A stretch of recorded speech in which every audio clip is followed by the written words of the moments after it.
Hi மக்களே, இன்னைக்கு ஈரல் வச்சு 2 விதமான டிஷ் பண்ண போறோம். இந்த 2 டிஷ்ஷுமே நியூ. எப்படி செய்யறேன்னு பாருங்க. ஒன்று சூப்பரா அந்த காலத்துல பண்ணி எப்படி சாப்பிட்டாங்கிறதையும் காட்ட போறேன். இப்போ நம்ம சாப்பிட்றதுக்கு ஈஸியா உடனே 10 மினிட்ஸ்ல ரெடி ஆயிடும்.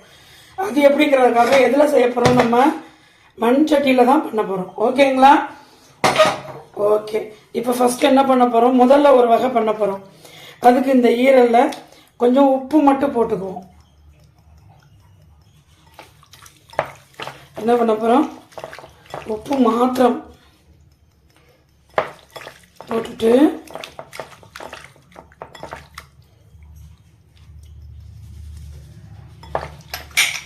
என்னடா உப்பு அதிகமாக போடுறாங்களேன்னு நினைக்காதீங்க.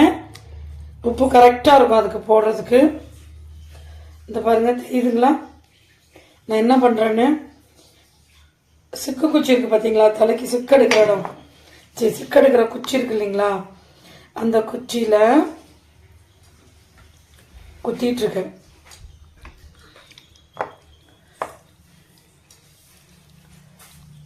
இந்த பாருங்க, இந்த மாதிரி கேப் விட்டு குத்துங்க. இன்னைக்கு உங்களுக்கு காட்டணுங்கிறதுக்காண்டியே இந்த வெரைட்டி பண்றாங்க. செம்ம சூப்பரா இருக்குங்க. நீங்க சாப்பிட்டு பாருங்க, வீட்டில் செஞ்சு அருமையா இருக்குங்க. ஓகேங்களா?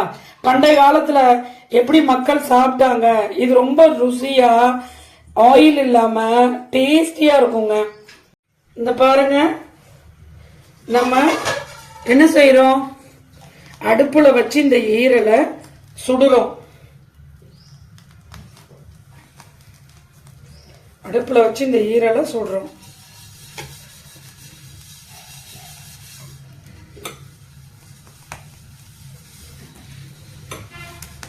அப்படியும் சுடலாம், நீங்க ஸ்டாண்ட் வச்சியும் சுடலாம்.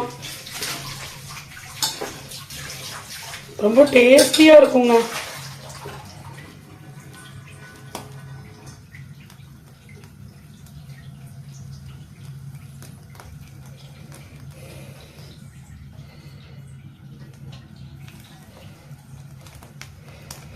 கருப்பு கலர் சாலட்.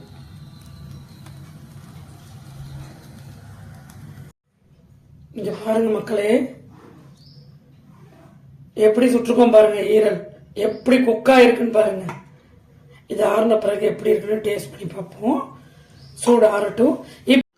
இந்த பாருங்க, ஈரல் எடுத்து சாப்பிட்றோம். சூப்பரா இருக்கு. எப்படியா இருக்கு?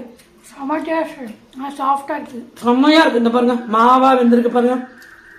செஞ்சு பாருங்களேன் வீட்டில், சூப்பராக இருக்கும். ரொம்ப டேஸ்டியாக இருக்கும். டேஸ்டி.